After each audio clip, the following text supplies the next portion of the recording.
Hi guys, நான் தான் உங்களுடைய ப்ரோக்ராம் ரைன் பேசுகிறேன். இன்றைக்கி நம்ம பார்க்க போகிற டாபிக் வந்துட்டு கேப்சர் தான்.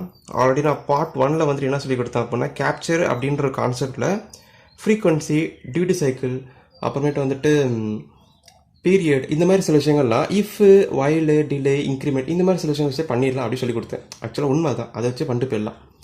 ரொம்ப மைக்ரோ செகண்டில் இருக்கக்கூடிய ஃப்ரீக்வன்சிலாம், அதாவது ஸ்கொயர் வேவ்லாம் நம்ம ஈஸியாக கண்டுபிடிக்க முடியும் நம்மளால். நீங்கள் ட்ரை பண்ணி பாருங்கள், அந்த ப்ரோக்ராம் பார்த்துட்டீங்கன்னா உங்களுக்கு ஈஸியாக புரியும். நம்ம இந்த வீடியோ என்ன பார்க்க போகிறோம் அப்படின்னா, கேப்சர் யூஸ் பண்ணி பண்ண முடியுமா அப்படின்ற ஒரு கேள்வி நம்ம கேட்டுக்கலாம். கேப்சர் யூஸ் பண்ணி பண்ண முடியுமா, அதே டியூட்டி சைக்கிள் நம்மளால் ஃபைன் பண்ண முடியுமா அப்படின்னு கேட்டோன்னா, எஸ் பண்ண முடியும். ரொம்ப சிம்பிள் தான். அதுக்கு நமக்கு என்னென்ன தெரியணும் அப்படின்னா, கேப்சர் அப்படிங்கிறது எந்த டைமரில் ஒர்க் ஆகுது. டைமர் அப்படிங்கிறது டைமர் 1ல் தான் பண்ணுறாங்க. ஏன்னா இதுதான் வந்துட்டு 16 பிட்டு. ஸோ இவர் தான் வந்துட்டு 65535 வரைக்கும் ரன் ஆக முடியும் இவரால். ஏன்னா அவ்வளோ தூரம் போனால் தான் நம்மளால் வந்துட்டு கேப்சர் பண்ண முடியும் ரொம்ப விஷயங்களை. இல்லைனா கம்மியான டிலே, அது இப்போ 8 பிட்டாக இருந்தால் அது வந்துட்டு 255 வரைக்கும் தான் ரன் ஆகும். ஸோ இது வந்துட்டு 255ன்றது சீக்கிரம் முடிஞ்சிடும். நம்மளால் ரொம்ப பெரிய டிலேலாம் கிரியேட் பண்ண முடியாது. ரொம்ப பெரிய ரொம்ப லென்த்தான வித்து இருக்கக்கூடிய பீரியட்லாம் கண்டுபிடிக்க முடியாது நம்மளால். அப்போ இது வந்துட்டு யூஸ் பண்ணக்கூடாது. 16 பிட்டாக இருந்ததுன்னா 65535 வரைக்கும் யூஸ் பண்ணி நல்லா கற்றுக்க முடியும். ஈஸியாக நம்மளால் கண்டுபிடிக்க முடியும் எவ்வளோ பீரியட் அப்படின்றது கண்டுபிடிக்க முடியும். இப்போ கேப்சர் அப்படிங்கிறது பார்க்கலாமா. இப்போது ஃபஸ்ட்டு வந்துட்டு டைமர் சொல்லிட்டேன்.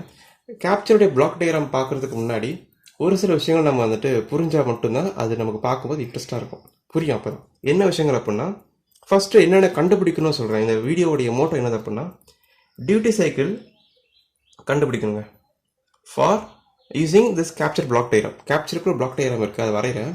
அதை யூஸ் பண்ணி கண்டுபிடிக்கணும். அதை எப்படி சொல்கிறேன். அடுத்து வந்துட்டு ஃப்ரீக்வன்சி நீங்கள் கண்டுபிடிக்கணுங்க. ஃப்ரீக்வன்சியை கண்டுபிடிக்கணும். அடுத்து வந்துட்டு பீரியடு நீங்கள் வந்துட்டு கண்டுபிடிக்கணும். ஸோ இந்த மூணுத்தையும் கண்டுபிடிக்க தெரிஞ்சிருக்கணும். இது மூணு நம்ம கண்டுபிடிக்க போகிறோம் இப்போ. சூப்பர். அடுத்து என்ன செய்கிறோம் அப்படின்னா, இதுக்கு இப்போது இதுதான் டாஸ்க் நமக்கு. அடுத்து இன்னொரு ரூல் என்னது அப்படின்னா, கேப்சருக்கு வந்துட்டு டைமர் எப்பவுமே ஆனில் இருக்கணுங்க. டைமரு ஆனில் இருக்கும். கேப்சர் நீங்கள் செய்யணும் அப்படின்னா தேவைப்படுறப்போ ஆன் பண்ணிக்கணும். ஆனால் கேப்சர் ஒர்க் ஆகணும், டைமர் ஆன் ஆனது ஒர்க் ஆகும். ஸோ ஆன் பண்ணணும். அடுத்து என்ன செய்யணும் அப்படின்னா, ப்ரீ ஸ்கேல் வந்துட்டு இதில் 1 தான் இருக்கணும். Just like counter. ஏன்னா 1 மீன்ஸ் என்னது அப்படின்னா, இதுக்கு மீனிங் வந்துட்டு நோ ப்ரீ ஸ்கேல் அப்படின்னு சொல்லுவாங்க. இது ப்ரீ ஸ்கேல் கிடையாது, 1 தானே. அது இன்க்ரிமெண்ட் ஆனோடனே டைமர் ஆன் ஆகி விட்ரும். அப்போ ப்ரீ ஸ்கேல் அந்த இடத்துல மேட்டரே கிடையாது. அப்போது டைமர் ஆன் ஆயிடுச்சு அப்படின்னா 0லேருந்து 655 வரைக்கும் நோ ப்ரீஸ்கேல் ரன் ஆகிட்டு இருந்தா அப்படின்னா எவ்வளோ ஸ்பீடில் ரன் ஆகும் அப்படின்ற ஒரு கேள்வி நமக்கு ஆன்சர் தெரிஞ்சால் மட்டும்தான் நான் சொல்ல போகிறது புரியும். 0 to 1 இன்க்ரிமெண்ட் ஆகிறதுக்கு 1 மைக்ரோ செகண்ட் ஆகுங்க. அதே மாதிரி +2 ஆகிறதுக்கு அதே 1 மைக்ரோ செகண்ட் ஆகும். அதே மாதிரி +3 ஆகும், அது 1 மைக்ரோ செகண்ட். அது மாதிரி ஒவ்வொரு இன்க்ரிமெண்டேஷனுக்கும் 1 மைக்ரோ செகண்ட் தான் அதுட்டு பேசிக். ஆனால் நீங்கள் என்ன ஃபைல் வேணுன்னா இது வரைக்கும் வரும். ஸோ டோட்டலாக 65535 மைக்ரோ செகண்ட் வரைக்கும் அது ரன் ஆகும். ஓகேவா. ஸோ ஓகே, இந்த மாதிரி பிஹேவியர் இருக்கிறதுக்கு நம்ம பிக்கில் என்ன மாதிரியான மெகாஹெர்ட்ஸ் இருக்கணும் கரெக்டாக இருக்கும் அப்படின்னா, 20 மெகாஹெர்ட்ஸ் இருந்தால் இஸ் மச் பெட்டருங்க. அதாவது அதோடைய மேக்ஸிமம் இதை நீங்கள் யூஸ் பண்ணிக்கணும். 20 மெகாஹெர்ட்ஸ் தான் PIC16F877A மேக்ஸிமம். அதை நீங்கள் யூஸ் பண்ணியிருக்கணும். ஓகே, டிபெண்ட் அப்பான் கண்ட்ரோலில் இது மாறும். அது நம்ம போக போக கற்றுக்கலாம். ரைட்டா. ஸோ இது புரிஞ்சிருச்சா, இந்த மேட்ரு புரிஞ்சிருச்சா. டைமர் ஆனில் இருக்கணும். ப்ரீ ஸ்கேல் நோ ப்ரீ ஸ்கேலாக இருக்கணும்.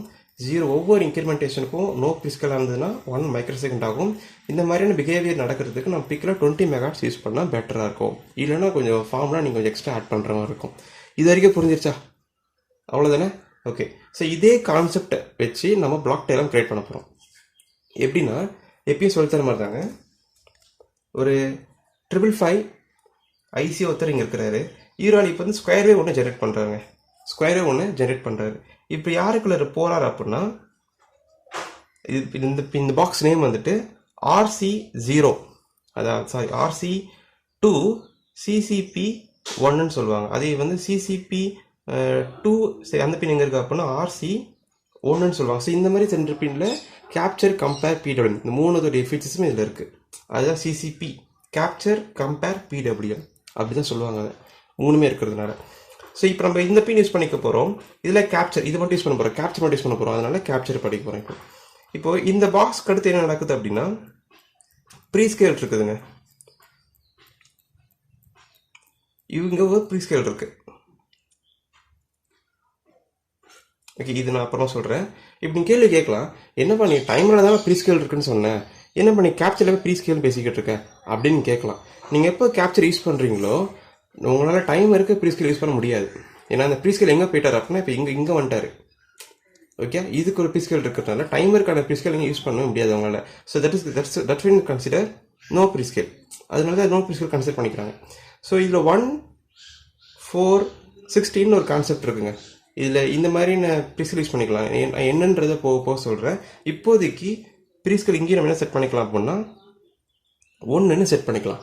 ஓகே, நான் வச்சுக்கோங்க. இந்த ப்ரீஸ்கேலில் 1, 4, 16 3 ஆப்ஷன் கொடுத்துருப்பாங்க. நான் 1ன்னு செட் பண்ணி உங்களுக்கு செஞ்சு காட்டுறேன். அதுக்கடுத்து 4, 16 எதுக்கு யூஸ் பண்ணுறாங்கிறத நான் சொல்கிறேன். அடுத்த ஸ்டெப் என்ன செய்யணும் அப்படின்னா, அடுத்த பிளாக் வந்துட்டு எட்ஜ் டிடெக்ட்.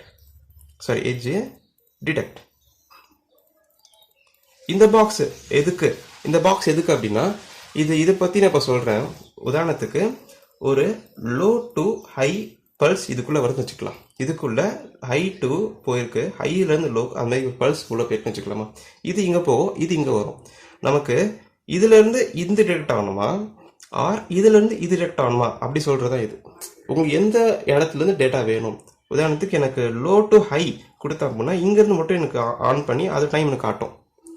இதே எனக்கு வந்துட்டு ஹை டு லோ எனக்கு இங்கேருந்து எடுக்கணும் அப்படின்னா இதோட டைம் மட்டும் எடுத்துக்கலாம். ஸோ இது ரெண்டுத்தில் எது வேணும் உங்கள் ஆப்ஷன் தான், ஆர் ஆப்ஷன் எது யூஸ் பண்ணிக்கலாம் அப்படின்றது நீங்கள் சொல்லலாம். ரைட்டா, அதுக்கும் ரெஜிஸ்டரில் இடம் இருக்குது. அது நான் ரெஜிஸ்டர் படிக்கும்போது நான் சொல்கிறேன். இது உங்களுக்கு புரிஞ்சுதா? ஸோ பல்ஸ் கொடுக்குறீங்க, ப்ரீஸ்கேலில் 1, 4, 16 ஆப்ஷன் இருக்குது. நான் 1ன்னு கொடுத்ததுனால ஃபஸ்ட்டு பல்ஸே உள்ளே வந்துருச்சு. இப்போ புரியுது எதுக்குன்ட்டு. இப்போ உதாரணத்துக்கு நான் 4ன்னு செட் பண்ணிட்டேன் அப்படின்னா இது ஃபஸ்ட்டு பல்ஸே உள்ளே வந்துடாது, 4th பல்ஸ் உள்ளே வரும். ஓகே, 4வது பல்ஸ், அதாவது எப்படின்னா 1, 2, 3, 4. ஆனால் 4 என்ன பண்ணுவோம்னா ஹை டு லோ வேணுமா லோ டு ஹை வேணுமா அப்போ செக் பண்ணுது. இதே நீங்கள் 16 செட் பண்ணிங்க அப்படின்னா 16 டைம்ஸ் அது ரன் ஆகும். 16 டைம்ஸ் ரன் ஆகிட்டு இதில் லோ டு ஹை வேணுமா ஹை டு லோ வேணுமா அப்படின்றத எடுத்துக்கலாம். எதுக்குங்க இது லோ டு ஹை டு லோலாம் இருக்குது அப்படி கேட்டிங்கன்னா, நீங்கள் டியூட்டி சைக்கிள் கண்டுபிடிக்கணும்ல, அதுக்காக இருக்குது. அதை நான் எப்படின்றத அப்புறமா சொல்கிறேன். ஓகே, இது உங்களுக்கு புரிஞ்சுதா? இத்தனை பல்ஸ் தாண்டி எடுக்கணுமா இல்லை ஒரே பல்ஸ் எடுக்கணுமா அப்படி சொல்லிட்டு தான் ப்ரீஸ்கேல் இருக்குது. எடுத்துட்டீங்க, அந்த பல்ஸில் ஹை டு லோ வேணுமா லோ டு ஹை வேணுமான்றது எட்ஜ் டிடெக்ட் இருக்குது. சூப்பருங்க. அடுத்த ஒரு பாக்ஸ் இருக்குதுங்க. நீங்கள் இப்போது எட்ஜ் டிடெக்ட் ஆகிடுச்சு வச்சுக்கலாம். ஏதோ நீங்கள் டிடெக்ட் பண்ணிட்டீங்க. இப்போ உதாரணத்துக்கு நான் வந்துட்டு இப்போ என்ன பண்ணியிருக்கேன்னா ரைசிங் எட்ஜ் டிடெக்ட் பண்ணி வச்சுக்கலாமா. ரைசிங் டிடெக்ட் பண்ணியிருக்கேன். அப்போ வந்துட்டு இவர் டிடெக்ட் ஆகிட்டார். இவர் okay low to high detect ஆகிட்டதுனால எனக்கு இப்போ என்ன ஆயிடுச்சுன்னா CCPIF அப்படின்ற ஒரு பீட் வந்து 1 ஆயிடுச்சுங்க. CCPIF இப்படி காரமாக இருக்கணும். ஓகே, இப்படி 1 ஆயிடுச்சு. 1 ஆயிடுச்சுங்களா. 1 ஆகிட்ட அப்புறம் என்ன நடக்கும் அப்படின்னா இங்கே தான் விஷயமே இருக்குது. இவர் தான் முக்கியமானது, கொஞ்சம் நல்லா கவனிங்க. TMR1H Lனோ TMR1Hன்னு ஒன்று இருக்குது. இது உங்களுக்கு யாரும் கேள்விப்பட்ட மாதிரி இருக்கு இல்லையா, ஞாபகம் இருக்கு இல்லையா? டைமர் 1ல் நீங்கள் படிச்சிருக்கிற விஷயம் தான் இது. TMR1 TMR1L TMR1H. ஸோ நான் சொல்லி கொடுத்த மாதிரி டைமர் 1 ஆன்ல இருக்குன்னு சொன்னேன். ஸோ ஆன்ல இருக்கிறதுனால இதை பற்றி ஒரு கவலைப்பட மாட்டார். ஸோ இந்த வேல்யூ வந்துட்டு 0லேருந்து 65535 வரைக்கும் 1 மைக்ரோசெகண்ட் அப்படின்ற ஒரு ஸ்பீடில் இன்க்ரிமெண்டேஷன் நடந்துகிட்டே இருக்கும். இப்போ உதாரணத்துக்கு ஏதோ ஒரு இன்ஸ்டன்ட்டில் ஒரு ரைசிங் ஏஜ் வந்து டேட் ஆயிடுச்சு அப்படின்னா இதுக்குள்ளே போதா. இப்போ உதாரணத்துக்கு 0 to 65535 போகும்போது ஒரு 500 ரைட்டா, ஒரு 500 வரும்போது சம் டேட் ஆகி இன்ஸ்டன்ட்டில் வந்துருச்சு. அப்போ என்ன பண்ணுவார் அப்படின்னா இந்த ரெஜிஸ்டர் என்ன பண்ணுறாரு, இந்த 500ன்ற வேல்யூவை அப்படியே வந்துட்டு CCP1Lக்கும் CCP1Hக்கும் வந்துட்டு அப்படியே சென்ட் பண்ணி விட்ருவாருங்க. அப்படியே சென்ட் பண்ணி விட்ருவார். அதுதான் கேப்சர். இந்த ரெஜிஸ்டர் LHயும் ரெஜிஸ்டர் இருக்குது.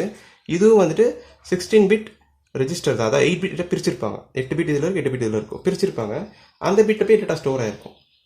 நீங்கள் இந்த இன்டர்ஃப்ளாக் எப்போ செட் ஆகுதோ அப்போ இன்ஸ்டன்ட்டில் பாஸ் ஆகிருக்கும்போது நீங்கள் இதுலேருந்து டேட்டா எடுத்துக்கலாம். உங்களுக்கு புரியுதுங்களா? ஸோ இதாங்க பிளாக் டயக்ராம், வேறு எதுவுமே கிடையாது. ஸோ ஒரு ஸ்கொயர் வேவ் உள்ள கொடுக்குறீங்க. அந்த ஸ்கொயர் வேவுடைய டைரக்ட் ரைசிங் ஏஜா ஃபாலிங் ஏஜா அதுக்கேற்ற எத்தனாவது பல்ஸ் அண்ட் ரைசிங் ஏஜா ஃபாலிங் ஏஜா சொல்லிட்டு அது அந்த இன்ஸ்டன்ட்லேருந்து டேட்டா நீங்கள் கேப்சர் பண்ணி எடுத்துக்க முடியும் பேஸ்ட் ஆன் இன்டர்ஃப்ளாக் செட் ஆயிடுச்சு அப்படின்னா. இதான் கான்செப்ட், வேறு எதுவும் கிடையாது. இப்போ புரியுதா? ஓகேங்க, இந்த பிளாக் டயக்ராம் சொல்லி கொடுத்துட்டேன். எந்த பிளாக் டயக்ராம் வந்து எப்படி நான் இதை புரிஞ்சுக்கிறது, பீரியட் எப்படி புரிஞ்சுக்கிறது, ஃப்ரீக்வன்சி எப்படி கண்டுபிடிக்கிறது, இது எப்படி கண்டுபிடிக்கிறது அடுத்த கேள்வி. அதுக்கு ஆன்சர் சொல்கிறது அப்படின்னா இது இடம் இருக்கான்னு நினைக்கிறேன், பட் இதான் சொல்கிறேன், புரிஞ்சுக்கலாம். இப்போ உதாரணத்துக்கு இந்த பல்ஸ் எடுத்துக்கலாமா? Low to high rising edge detect பண்ணுறேன். உதாரணத்துக்கு சொல்கிறேன், லோ டு ஹை டைரக்ட் பண்ணுறீங்க. இதிலேருந்து இது ரேட் ஆயிடுச்சு. அப்போ என்ன ஆகுனா ஒரு இன்ஸ்டன்ட்டில் வந்துட்டு இதே மாதிரி நடக்குது, ஒரு இது ரேட் ஆயிடுச்சு, இது மாதிரி நடக்குது. அப்போ 500 வேல்யூ வந்துட்டு வச்சுக்கலாம். உதாரணத்துக்கு ஃபஸ்ட்டு வந்துட்டு 500 அப்படின்ற வேல்யூ வந்துட்டு வச்சுக்கலாம். அதே மாதிரி ரன் ஆகிட்டே இருக்குது. இது அடுத்த பல்ஸ் வருது, லோ டு ஹை போகுது, திரும்ப இப்போ லோ டு ஹை போதும். அப்போ தான் அடுத்த டிரெக்ட் ஆகும் இல்லையா? அப்போது இந்த நேரத்துலையும் டைமர் வந்து ரன் ஆகிட்டு தான் இருக்கும். அப்போ இங்கே 500 கண்டுபிடிச்சது இங்கே வந்து கொஞ்சம் வேல்யூ அதிகமாக இருக்குது. உதாரணத்துக்கு இங்கே வந்துட்டு ஒரு 2000 வச்சுக்கலாமா? 2000 வச்சுக்கலாம். 2000 வேல்யூ வந்திருக்கு, இந்த வேல்யூ வந்திருக்கு அப்படின்னா இந்த இன்ஸ்டன்ட்லேயும் இன்டர்ஃப்ளாக் செட் ஆகும். அப்போ இங்கே இருக்கிற 2000 வேல்யூ எங்கே பாஸ் ஆகும் அப்படின்னா இங்கே பாஸ் ஆகும். அப்போ செகண்டில் என்னது 2000 அப்படி செட் ஆயிடுச்சு. ஸோ இதுலேருந்து இது கேப் கண்டுபிடிச்சிட்டோம். அப்போ இது 2000 மைனஸ் 500 என்ன வரும் பார்த்தீங்கன்னா 1500 மைக்ரோ செகண்ட் வரும். அப்போது இதோடைய பீரியட், இந்த பல்ஸுடைய பீரியட் எப்படி கண்டுபிடிக்கணும் அப்படின்னா இப்படி தான் 1500 மைக்ரோ செகண்ட் தான் அதோட பீரியட் அப்படின்ட்டு. ஸோ பீரியட் கண்டுபிடிச்சிட்டேன்னா இதே வந்து ஃப்ரீக்வன்சி எப்படி கண்டுபிடிக்கலாம் அப்படின்னா இந்த மைக்ரோ செகண்ட் அப்படின்ற விஷயத்த வந்துட்டு எஃப் இல்லைன்னா எனக்கு இப்போ ஃப்ரீக்வன்சி தானே வேணும். அப்போ 1/t தானே, ஆமாம் இல்லையா? 1/t. அப்போது டீயோடைய வேல்யூ என்னது 1/1.1500 மைக்ரோ செகண்ட் வரும். அதை நீங்கள் டிவைட் பண்ணிங்க அப்படின்னா ஃப்ரீக்வன்சி கிடச்சிடும் நமக்கு. நான் காட்டலை, பட் இருந்தாலும் கான்செப்ட் அதான், ஃப்ரீக்வன்சி கிடச்சோம். ஓ சரிங்க, எனக்கு பீரியட் கிடச்சிருச்சு, ஃப்ரீக்வன்சி கிடச்சிருச்சு, அப்புறம் டிடிஎஸ் எப்படி கண்டுபிடிக்கிறது? அங்கே ஒரு சின்ன விஷயம் மாற்றம், ஒரு சின்ன நீங்கள் சேஞ்ச் பண்ணணும். இது நீங்கள் பார்க்கலாமா? திரும்ப இதே இடத்துக்கு வர்றேன். இதே மாதிரி லோ டு ஹை டெரெக்ட் ஆகிடுச்சு, 500 வேல்யூ நீங்கள் கண்டுபிடிச்சிட்டிங்க, சூப்பர். ஆனால் நீங்கள் அடுத்து இதை கண்டுபிடிக்கிறீங்க இல்லையா? இதை கண்டுபிடிக்கிறதுக்கு பதிலாக நீங்கள் இதை கண்டுபிடிக்கணும். எப்போ நீங்கள் இது டேரக்ட் ஆயிடுச்சோ அப்போ உடனே நீங்கள் எஜ் டெக்ட் என்ன நீங்கள் மாற்றணும் அப்படின்னா ஃபாலிங் எஜ்ஜாக நீங்கள் மாற்றணும் உடனே. ஸோ ஒரு டைம் கண்டுபிடிச்ச அப்படின்னா அடுத்த டைம் வந்துட்டு இதை கண்டுபிடிக்கணும். அப்போது ஃபாலிங் எஜ் மாற்றிட்டீங்க அப்படின்னா இவர் எப்போ வருவார் அப்படின்ற வேல்யூ நீங்கள் இதுலேருந்து எடுத்துக்க முடியும். புரியுதுங்களா? இப்போ உதாரணத்துக்கு 500 இருக்குது, 2000 இருக்குது. இவர் நீங்கள் எடுக்கும்போது இந்த இடத்துக்கு வந்துட்டு ஒரு 1000 வரும்போது லோ ஆயிடுச்சு அப்படின்னா அந்த வேல்யூ இங்கே பாஸ் ஆகும். அப்போ வந்துட்டு இங்கே எழுதுகிறேன் 500,000. அப்போ எடுத்து மைனஸ் பண்ணிங்க அப்படின்னா 500 வரும். அப்போ டிடி சைக்கிள் வந்துட்டு 500 மைக்ரோ செகண்டுக்கு மேலே இருக்குது அப்படின்னு கண்டுபிடிச்சிடலாம். ஓகே, இதை நீங்கள் பர்சன்டேஜாக மாற்றினீங்க அப்படின்னா என்ன ஒரு 500 ஒரு 25% வருமா? அது நீங்கள் ஃபார்முலா போட்டு நீங்கள் மேப்பிங் பண்ணிக்கலாம்.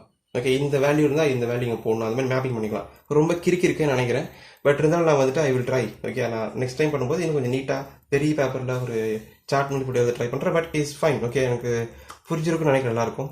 இதான் கான்செப்ட்டுங்க. ஒரு ஃப்ரீக்வன்சி டிவைட் பண்ணி கண்டுபிடிக்கிறது தான் டியூட்டி சைக்கிள் அப்படிங்கிறது. 500 மைக்ரோ செகண்ட் போட்டு கண்டுபிடிக்கலாம். இட் மீன்ஸ் நீங்கள் ரைசிங் எஜ்ஜாக இருக்கும்போது கண்டுபிடிச்சோடனே ஃபாலிங் எஜ்ஜாக மாற்றணும் உடனே. அந்த ஃபீச்சர்ஸ் நீங்கள் செய்யணும். அதை நான் உங்களுக்கு கோடிங்கில் கண்டிப்பாக பண்ணி காட்டுறேன். பீரியட் புரிஞ்சிருச்சா? So every thing we understand, right? Super. So இந்த வீடியோ உங்களுக்கு டவுட் எதாவது இருந்ததுன்னா கண்டிப்பாக நீங்கள் கமெண்ட் பண்ணலாம். ஏதோ ஒரு வாட் எவர் சஜஷன் நீங்கள் கண்டிப்பாக என்கிட்ட சொல்லலாம், ஒன்றும் பிரச்சனை இல்லை. தப்போ ரைட்டு கண்டிப்பாக என்கிட்ட நீங்கள் சொல்லலாம். ஸோ என்ன வந்தாலும் சரி, இந்த வீடியோ பிடிச்சா லைக் பண்ணுங்கள், ஷேர் பண்ணுங்கள், சப்ஸ்கிரைப் பண்ணுங்கள். And another is bye from Program Prime. And have a nice day, guys. Bye.